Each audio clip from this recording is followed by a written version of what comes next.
And we're live. It is 6:23 Eastern on Sunday, the 26th of April. Welcome to another Unmissable Sunday show. Hi, Benny.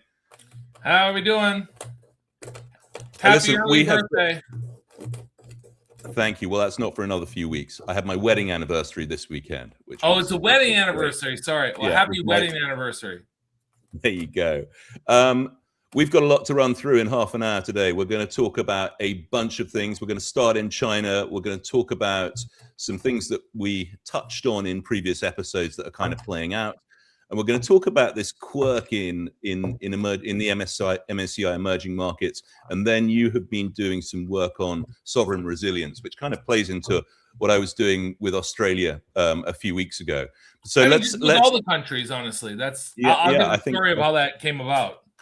I'm going to kick off with what I was writing about this weekend, which was Chinese financials and specifically Chinese life companies. But this is the chart here. You've got the big six Chinese banks, 5 of which are state-owned, and you've got the big 5 Chinese life and P&C insurers here versus the MSCI China.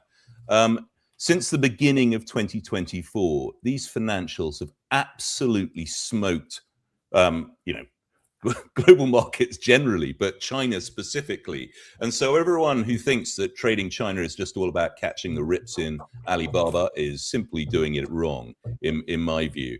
Just one of the big drivers of this has been Chinese retail reaching for yield. So if you look at the point at which the Chinese 10-year dipped below 3%, Chinese retail reached for the bank stocks that were yielding double digits, and they've bid them all the way down to 4.5%, just over 4.5%. I think they bid them down further from here. Can you go back to that? Can I comment on that for a second? Yeah, go for it. Last week I talked about, have you seen Chinese yields, which maybe made you think about that a little bit. It was in the back of my mind. Yes, it was in the back of my mind. This could be the hidden source of the bull market in some senses. I think a lot of Americans and Europeans are like, why do we have a bull market? And if you look at this chart, when did the bull market start? It started in 23. This is the second, probably maybe largest on a PPP basis, second or first largest economy in the world. That bond market is how I want the treasuries to look, as a bond. This is like the Bundesbank of old, right? This is like German like old days. This is that looks like a Bunds chart from the 80s, right? But yeah, this bull market started in Halloween of 2023, right? It just extraordinary. It's been unrelenting. I would say it started in the Q4 of 22, but then you got the little hiccup of the SVB, but it doesn't matter. Yeah. The whole point is, I think because we live in a global capital market, that this chart is instructive, because if you don't have any yields internally, then, because the deflation and there's nowhere to put any money, well, you go, and Chinese stock market has had some fits and starts, but it's, it's not been great. You go to the Bitcoin, you go to the S&P, you might go to the DAX or the Euro Stocks 50. I wouldn't do that, but some people would do that. You've got to overcome your prejudice. It goes to everything, right? Yeah, you've got a bit of prejudice to overcome there, buddy. But listen, I think there's plenty of legs here, and a place which I really kick myself for not spending more time on, having been a bull of Chinese equities for 2.5, nearly 3 years. I spent most of the last 10 years of my career trafficking in Asian financials. It was like 65-70% of my deal flow, and maybe this is the PTSD talking to me, but ultimately, the first deal I did when I came back to Asia in 2010 was to take AIA public, right? That was the deal that was repaying the loan to the Fed for AIG. One of the hottest deals I've ever worked on, and these are just the demographic pyramids for North Asia up top and India and Southeast Asia down south. So you've got the opportunity for manufacturers of savings products and life insurance products is huge, and it's a sort of two-track. To the wealthy, these are all demographic charts, right? these are just the demo pyramids. Okay. Yeah. So to the aging wealthy populations of the North, you're selling them, classic wealth management products, life products, etc. And then to the South Asian economies, Southeast Asian economies as well, you've got this emerging middle class urbanization story, buying insurance products for the first time ever. And the other thing is, we've got this situation whereby these Asian lifers are not stuffed full, Apollo Athene style, full of toxic private credit and medallion loans, right? So that's the thing there. There's a note that I put out on Saturday morning, which is available on my website. So check it out. When you think about just talking about Chinese life insurance companies, a lot of people who don't live in China are going to be like, "Yeah, I'm good." You know what I mean? That's the immediate thing. Nah, I'm not sure. No, I'm not buying them. Chinese life insurance, I'm good. What do you say? And you're happy owning MetLife? Give me a break. No, I'm not saying that. I think MetLife, as Larry, our friend who missed the show because he was sick last Thursday, I think that stuff's a fade. But I'm just saying, I'm not super excited when I hear life insurance in China. That just is not something I want to deal with. So at 1.7 10-year, especially, right? Because they've already had the appreciation in their asset books. So if you think about the traditional Asian retirement plan, right, there was two things. Firstly, they had the multi-generational family unit, right, that stuck together. So your insurance policy was your kids, right? Your life insurance policy was your kids, and the other thing you did, you bought apartments, right? That was your unit of savings. And now, with direction from the state, that savings is being directed into more sort of traditional financial assets. So it's stocks and bonds and wealth management products. And then you've got this third pillar pension system, which is being established in China, which is going to be a $1 trillion market by the end of the decade. So the big life company is going to capture the vast majority of that AUM.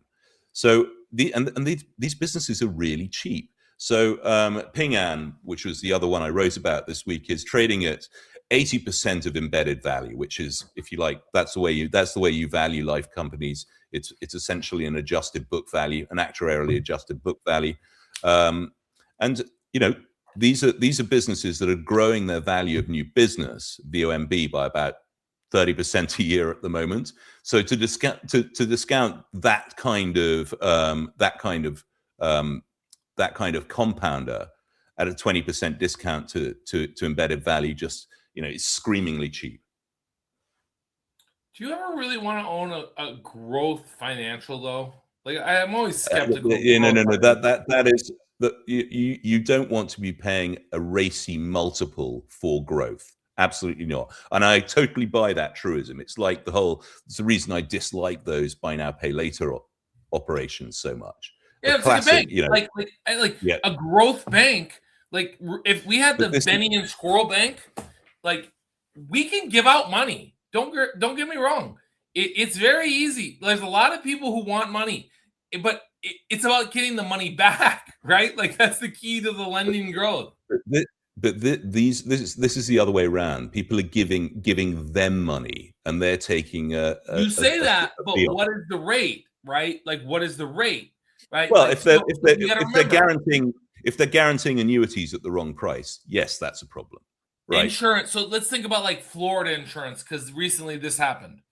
So we know volatility clusters, right? Both in nature and in financial markets.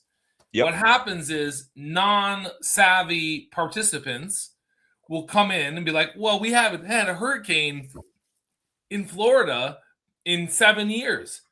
And then linearly extrapolate that out like they have any prediction ability. And remember, Yogi Berra said prediction is hard, especially the future, right? And then what you do, how do you get business? You lower your rates. And then what happens? And I've met Warren Buffett before. He's basically like, insurance is a great business if you write it at the right price. And I Correct. think that's the thing. Is like you're saying, oh, they're giving you money. Yeah, that is great, but interest is giving you money too, right? Like they're giving you money on top of the money they gave you. But like you need to write these things because in the short term, you have the bank charts that look up and to the right. And we remember this in 07, but that doesn't necessarily always resemble economic reality, basically, is what I'm trying to say. No. Listen. Responsible underwriting is critical to all of this stuff. Yeah, that's what I'm saying. I'm just saying, there are no signs to me that these guys are doing it wrong. Anyway, let's move away from China because I'll be talking a lot about China over the next few weeks because I'm using this Hormuz crisis time to really re-underwrite everything in my Asia book, and I'm gonna probably a good idea. Yeah, and I mean, I'm really excited about it. It's like getting a sabbatical to re-underwrite. Have you noticed that Chinese reserves of oil are rising? Yes. That is a wild dynamic. And I looked at the numbers because I saw it on Twitter and I was like, and then I was like a guy, Nas Haji. Nas Haji, and he was that. He said, what are they prepping for? Well, so I have no idea. Again, I'm just saying this as like an outside observer that I'm like, wow, supply shortage, higher prices, raising reserves is an interesting dynamic. Like, and look, they have $1 trillion surplus, so they can do that, right? So it could be just a market share thing, right? Like they are like, hey, sorry, Vietnam, sorry, Korea, and we're going to talk about this in a minute. Korea, Japan, we're taking the oil, and we don't care if we're paying a higher price. Because that's what you do when you want to like take share, right? Like you go in and you buy the whole neighborhood. Well, I've always argued that China was getting close to having monopsony power in energy markets, being the swing. What is monopsony? Well, it's the counterpoint of monopoly. Monopsony is where you've got a dominance from a buyer's perspective, right? And so that's where the biggest swing buyer controls the market more effectively than the swing seller, i.e., Saudi, right? Yeah, I mean, look, if they could get their storage situation to the extent where essentially they dictate price, right? It's quite an interesting dynamic. Yeah, look, and again, we're about to talk about this because that was the topic I decided I wanted to talk for my part of the show. But like, Japan like literally had a story about a U.S. tanker hitting the shores of Japan, and it was on the news. That's absolutely bonkers. Yeah. Well, that's kind of the state of the world where we are. Listen, let's switch gears completely. I want us to talk about Treasury vol, right? And this is, this vol crush has been just epic in the course of the last, since the turn of the quarter. And I'm just thinking right now, if this is a long-term chart of the move index in purple, just with the 30-year yield in green up top, and then the candles below is Harley Bassman's PFIX ETF, which is essentially a 7-year put on 30-year interest rates, right? It's more complicated than that. A theoretically good idea, but maybe not a good idea in practical purposes. Well, I mean, it's a great way for retail investors to get. It's not that great. It's much more illiquid than if it was a $2 billion product. I would agree. It's too small still. Like that is the issue with that product. Well, it's too. Listen, I've traded a lot over, and I'm not in it currently, but with Treasury vol back down to these levels, I'm thinking it's a near-term ad fairly soon. I know you love your bonds. I know you love your bonds, but I think you could make money just on the vol expansion. Oh, this has nothing to do with where I think interest rates are going. I'm just saying that product is kind of like the SJB, where it's a good idea, but it's not a great product because it hasn't been adopted enough. And so it's like me or you creating a Benny and the Squirrel theoretical, like, interesting product, but because it's hard for a lot of guys who are ETF buyers to understand, you don't get the volumes. PFIX doesn't have it. SJB doesn't have it. They're both should be wildly larger ETFs than they are, in my opinion. Yeah, I agree. They do a lot of smart stuff, actually, those guys at Simplify. That's all I was trying to say. It had nothing to do with just very quickly on defense, because we covered it last week, but big dip across all defense stocks last week, with the exception of the Koreans. The crazy Koreans are up again. But Korean stock market doesn't go down, Rupert. Did you not know that? Like, it's illegal. It's illegal. But you were saying yeah, exactly. You were saying it was probably time to bring in your Lockheed short, right? Yeah, I'm gonna bring it in on Monday. I looked at the 450 puts to sell. It was like $2 for May. I was like, nah, I'm out of here. Yeah. Again, that's, and it's funny because I don't like to like run victory laps. I like to tell you guys about how I take pain on my SOFR trade or whatever. But like, that was a good trade. We shorted the Lockheed as a hedge. Again, we don't need to get into it because we talked about it on the Sunday or the last show, the Thursday show, when Larry didn't show up. But I'm going to cover it on Monday. And 20% down, 22% down in a month on a company like that is basically the equivalent of Procter & Gamble, kind of a staple-ish business. That's as good as it gets. Yeah, I agree. Like, I wish I had done the puts, but whatever. It is what it is. The other thing I quickly wanted to touch on, remember last Sunday I said that wheat was the geopolitical expert of the grains market, and I'd flagged that the previous Friday on the talks announcement, wheat should have dumped but didn't. Look at the next 5 candles, buddy.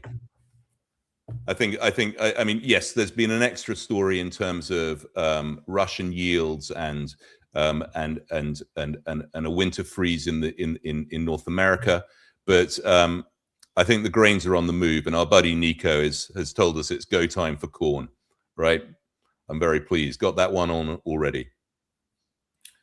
Look, I talked to Nico today. He gave me it's go time for corn, like blowhorn. So I want to let everyone. Good enough for me. I want to let everyone who's listening know. I know ass about eggs. So, like, my input is worth 0 about this. I let Farmer's Squirrel, and then sometimes when we have, like, an actual expert like Nico or somebody else on, they can talk about it. I know 0. And I have nothing interesting or useful to say. So that's my view. Well, I tell you what. So the last thing I wanted to talk about was the MSCI Emerging Markets, the EEM, right? And I had some June 55 puts on, which have sort of gone to 90% of the way to option heaven over the course of April. And that's mostly they do. It's okay. That's the natural way of thing. It's a hedge. It's I expect my hedges. Something's going right. It's insurance. It's just insurance. You're buying insurance, and you pay every month for your house insurance, and you don't expect. You actually don't even want to like cash in on that.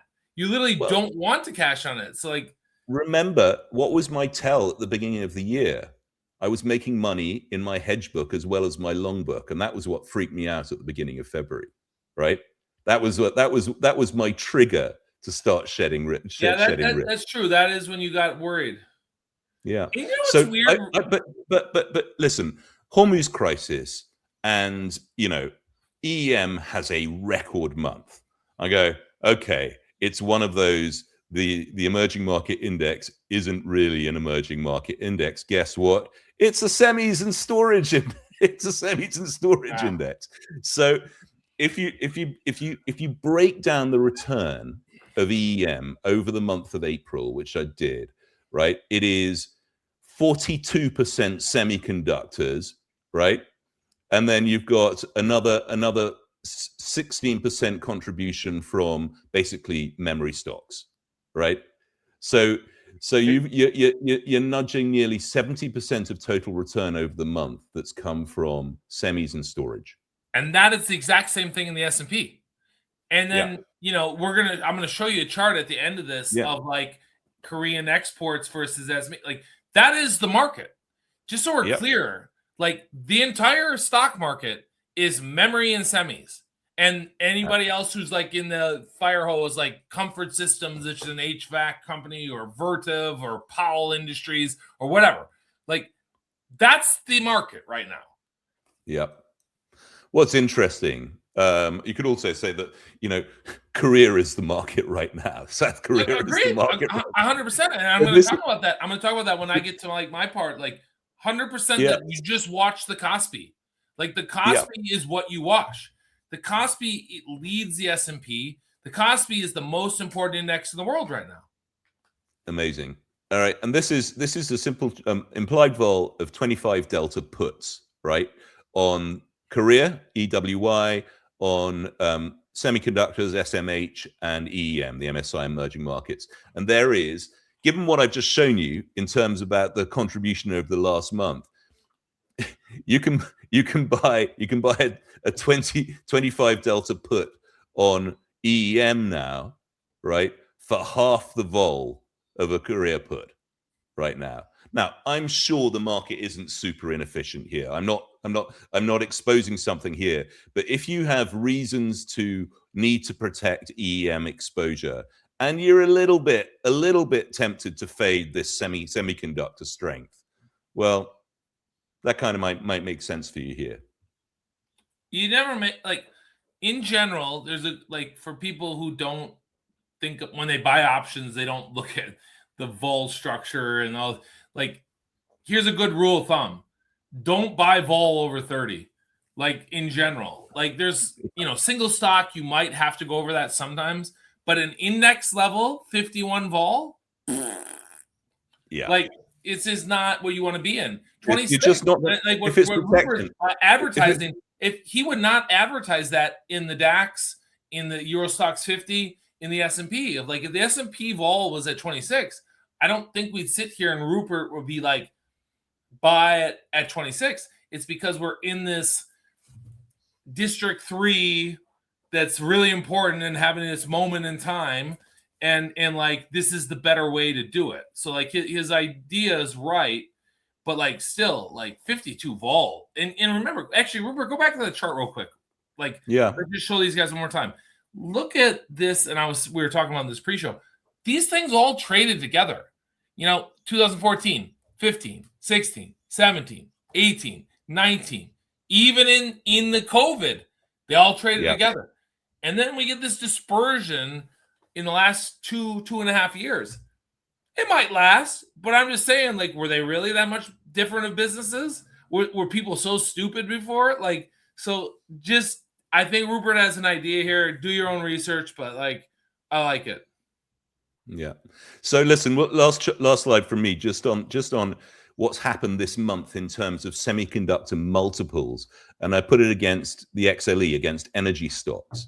I mean, energy stocks are the only things apart from I bought a bit of defense and I bought a bit of energy last week. The energy worked, the defense stocks less so. But the derating of energy stocks during April, both in absolute and relative to the S&P, has been, phenomenal, right? Now you could argue that it's just giving back what it put on at the beginning of the year, but I just think that these energy stocks just look incredibly good value here. I like that, and honestly, you know what? Maybe I will look at some call structures for that for people, and I'll throw it in the note on for our paying subs on Substack, because that does look good, and I hadn't thought about that, but giving it all back is absolutely fucking stupid. Sorry for my language, but these accrued is at 77, 76. It's almost at the highs. Front month set up 3% tonight on the open, back to 96, 97, and these things are back where they were before the war. What are we talking about? What is this? This is, we're going to talk about what I'm going to talk about now, but I was going to talk about complacency and just highlight all the complacency, but that's one good example of just wild complacency. And it might not be humans. It could just be machines, like that is the thing we have to remember about this market is that like AI, LLMs, quantitative systems, CTAs, etc., they're not humans. They're not thinking and changing their mind. They have rules. Buy, sell, based on if-then statements, basically. It's the opportunity for the organics among us.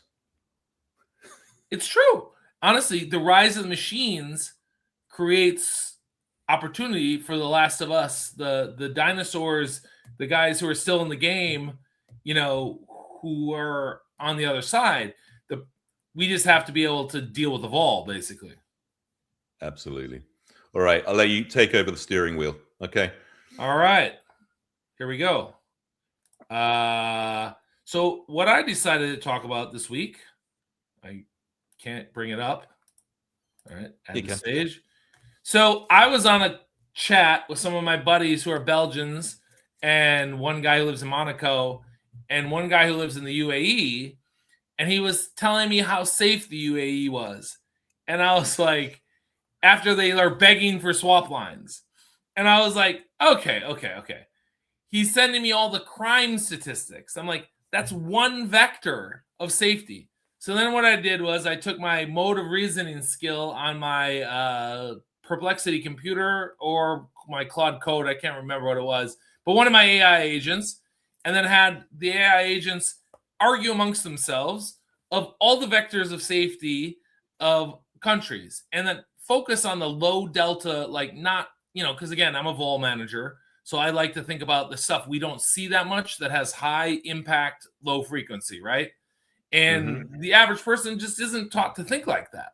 Like they don't think about water safety or food security, because in the middle of the curve, McKinsey consultants will tell you that's where you maximize your ROE. They don't worry about robustness or what happens in the outer, districts of the distribution.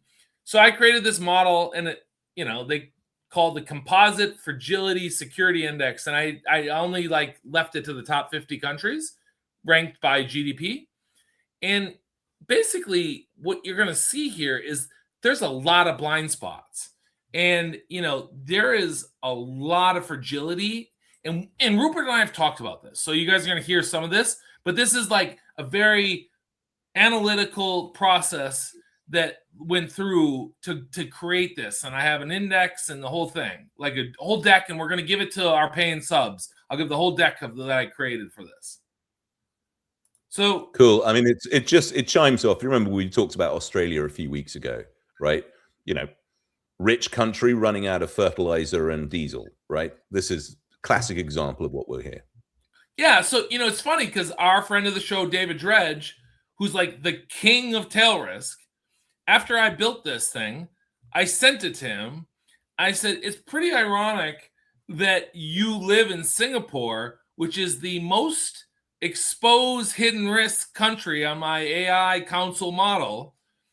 And he's like, yeah, it's true. It's like he didn't argue with me. He was like, yeah, it's absolutely. And Singapore is wonderful. No crime. So in the middle of the curve, UAE, Singapore are some of the best places to live. Taiwan, same thing. And, South Korea as well. But here's the chart when you look at the fragility.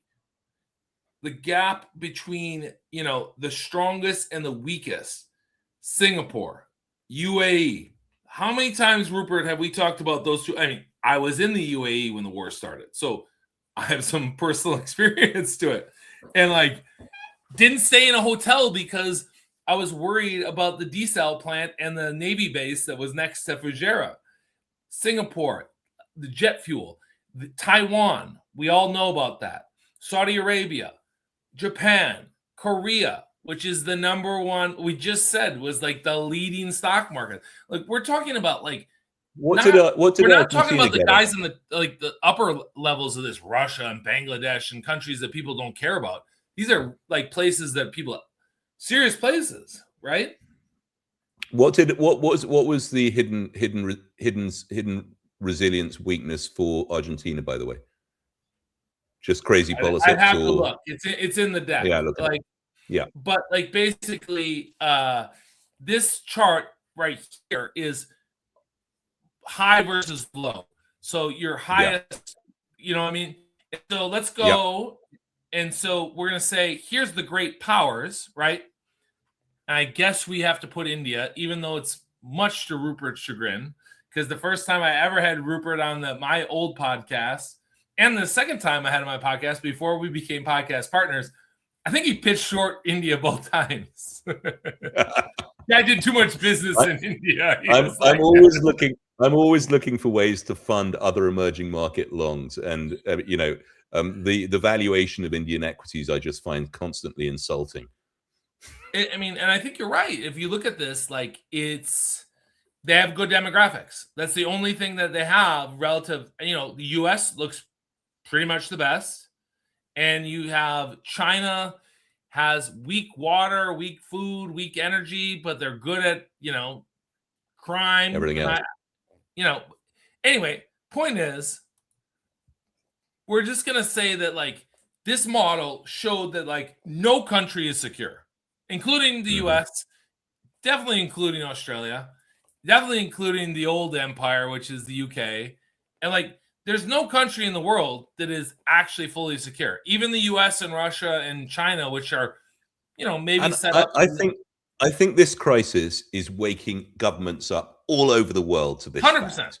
100%. And I think we are going to see fiscal spending up the wazoo over the next 2 to 3 years, which will be felt disproportionately outside of the US, right? So as like the most vocal bond bull in the Fit and Twit community, or one of them, I guess Levinson would probably be the actual, because he likes to yell.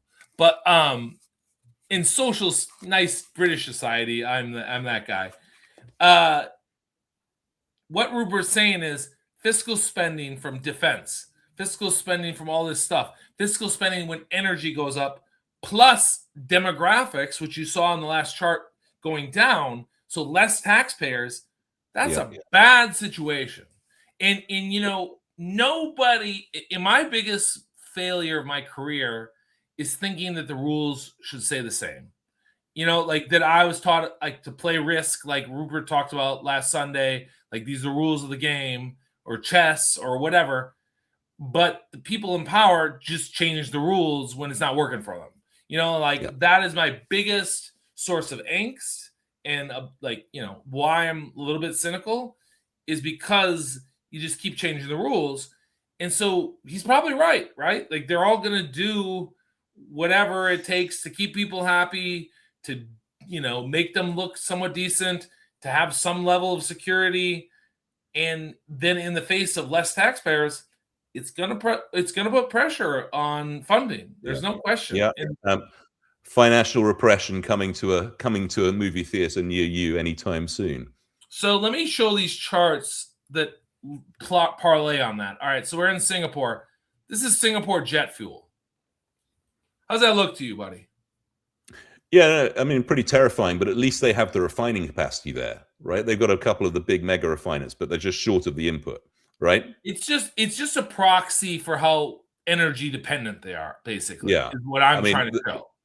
Yeah, I'd prefer sitting in Singapore where you actually were refining the stuff versus sitting in Australia reliant on Thailand. But, yeah, reliant on a tanker coming down. But okay, what's the next one? Is like Singapore and UAE have sold this Switzerland wrapper, not in Europe, basically, for a long time, and they both gained a lot of share, a lot of money, a lot of international money, a lot of people moved there. They're more fragile than they sold, basically, and that's kind of what I'm trying to get across. I get it. Yep. Go ahead. No, I get it. I totally agree.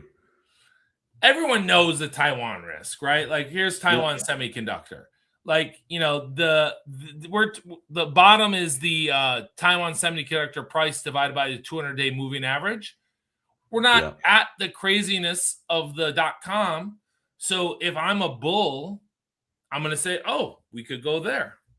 But we all know that like if China takes it over, if they have a helium deficiency, if they don't get all the supply chain, there's hidden risks that are just not accounted for because no one gets paid. And I can tell you, as a guy who pays carry, like a negative carry strategy, to actually take the other side of these things, no one in the business, they're just going to not care because they don't get paid for it. So when you don't get paid for something, you just neglect it, essentially. Absolutely. And so obviously everyone knows the Taiwan risk. This is an interesting one. Saudi Arabia, arguably the most important country in the Middle East, I would say, right, Rupert? Yeah. This peg has lasted for a long time, since the petrodollar era in the 70s. I think that the vol on this, or, you could take a bet on the Saudi Arabian currency just devaluing, is interesting. Because if you look, we got it in 08, in the fall of, if you look at the top of that chart in 08, that was the dollar ripper, that was the deleveraging. 2020, deleveraging in COVID. So you could get just a normal deleveraging and, with the kind of leverage you can get here and win. Or you could actually get a Swiss National Bank, depreciation like we got in 2015. Well, I mean, if you think about it, so the Kuwaitis a while ago repegged to a global basket of currencies that they were exporting crude to, right? It's not an incredibly dumb idea, right? Yeah, I don't think you should take it off the table. Okay. And so I just think this is one of those things where you probably don't make any money, you don't lose much money, but you have a huge convexity to the trade, basically. If this keeps going, they have issues. If they have to devalue, you have, right? I've not. Will someone write you the instrument? I mean, is that I have no idea. Yeah, of how course, Saudi Arabia. Yeah. I'm not trying to do this against like Yemen or something. Like this. Yeah, look, maybe for the people who are listening here, like for retail. I mean, you're going to need an ISDA. You're going to need an ISDA to do that trade. Maybe not, but you're going to need $10 million for sure. All right. Probably. Here's the other thing, the yen. So the yen is at 159 versus the dollar. It's at the high since 1992 versus the CNY, which is the Chinese yuan. And we've had disinflation for a couple months, people. And I know Rupert's a big yen bull, but he's going to have to bend the knee on this one. I might lose the yuan bet, but I'm not losing the yen bet, buddies. Like when this thing, you see that little tick up? Well, they're completely energy dependent. So I don't know if everyone's been paying attention, but energy prices have gone up recently. Yeah, and they're gonna have to restart all of those nuclears. This thing is about to break to 175. This is going to be a great trade. I'm telling you, everybody. I was talking to a friend of the show, Tom Roderick, earlier this morning. Everyone's thinking about the debt and the old stuff of how we used to think about this. The yen is toast, going to 175, on its way to 200, and like it's just so obvious, and like I can't beat people over the head. And then we're gonna go to the final thing here, the actual alpha of the whole global markets, South Korea. So this chart in the left is the delta, the year-over-year change in South Korean exports versus S&P 500 earnings. That's a pretty, I mean, what do you think? That's a pretty tight, like chart, right? The purple and the blue on the top left. Yeah, absolutely. Yeah, and like, I've always known that about the Korean won. So the memory stocks were responsible for what, more than 60% of the S&P earnings upgrades in the last month, right? Yeah, and I think that's what, I think somebody in our comment box said that about the Russell. Is it 10 or 12% of the Russell is related to it too, and that's where it came from. I am telling you, the entire stock market globally is tied to this. It is an absolutely wild situation. And then you look at that chart on the top right, that's oil and natural gas net import shares out of total energy demand across economies. You know what the number one is? South Korea. number and one. Japan. And Yeah. Japan's number 2. And Europe's number 3. The squirrel's favorite market, which will have its day of reckoning. But like South Korea, all-time highs, people can't be more bullish, has these hidden fragilities. And look at the chart on the bottom. That's the Kospi. And then that's the Kospi divided by the 200-day Kospi. And that goes back to, I think, 1996. We're in uncharted territories. And, Tom told me this morning that I think this time is different. And I said, mate, you've been around the game long enough. You should never say that. Please don't say that. Please don't give me an investment thesis that this time is different.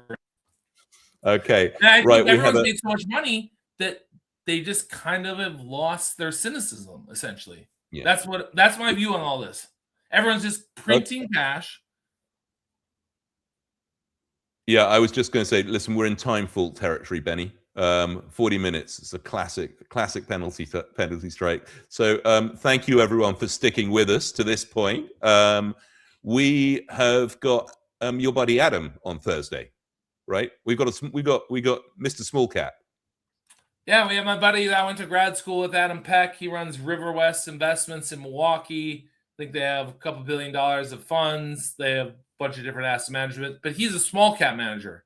So he's a very pained individual.